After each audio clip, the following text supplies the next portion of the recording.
بسم اللہ الرحمن الرحیم۔ ایک بھائی نے پوچھا ہے کہ اللہ کے نبی صلی اللہ علیہ وسلم نے قبر پر کھجور کی ٹہنی گاری تھی، کیا یہ بات صحیح ہے؟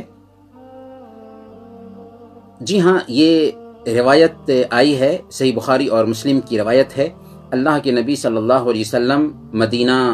کی دو قبروں کے بیچ سے گزرتے ہیں تو آپ فرماتے ہیں کہ انہما لیعذبان وما یعذبان فی کبیر، کہ یہ دو قبر والے عذاب دیے جا رہے ہیں اور بڑے کسی گناہ کی وجہ سے عذاب نہیں دیے جا رہے ہیں، بلکہ معمولی گناہ کی وجہ سے عذاب دیے جا رہے ہیں۔ ان میں سے ایک چغلی کھاتا تھا اور دوسرا پیشاب کے چھینٹے سے پرہیز نہیں کرتا تھا۔ پھر اللہ کے نبی صلی اللہ علیہ وسلم نے کھجور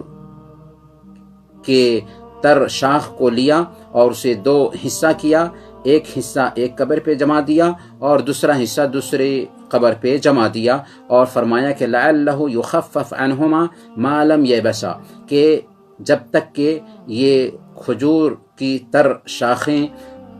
خشک نہیں ہوتی ہیں تب تک کہ اللہ نے چاہا تو ان کے عذاب میں تخفیف ہوتی رہے گی۔ یہ روایت صحیح بخاری اور مسلم کی ہے اور صحیح ہے، لیکن اللہ کے نبی صلی اللہ علیہ وسلم کی خصوصیات میں سے یہ ایک خصوصیت ہے، کیونکہ قبر میں عذاب ہو رہا ہے، کیسے عذاب ہو رہا ہے اسے کوئی نہیں جانتا۔ اللہ کے نبی صلی اللہ علیہ وسلم نبی تھے، اس لیے اللہ تعالیٰ نے آپ کو صاحب قبر کے بارے میں اطلاع دی، چنانچہ آپ کو پتہ چلا اور آپ نے یہ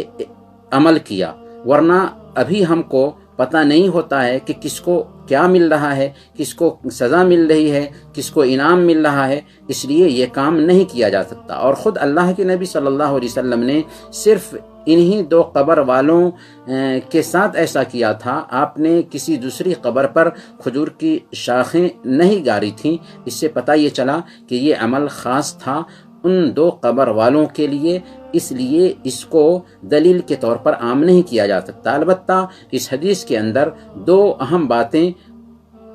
پائی جاتی ہیں، اور وہ یہ ہے کہ ایک آدمی چغلی سے بچے اور ایک آدمی پیشاب کے چھینٹوں سے پرہیز کرے، کیونکہ چغلی کرنا، چغلی کھانا اور پیشاب کے چھینٹوں سے پرہیز نہ کرنا یہ ایسا عمل ہے کہ اس کی وجہ سے ایک انسان کو قبر میں بھی عذاب ہو سکتا ہے۔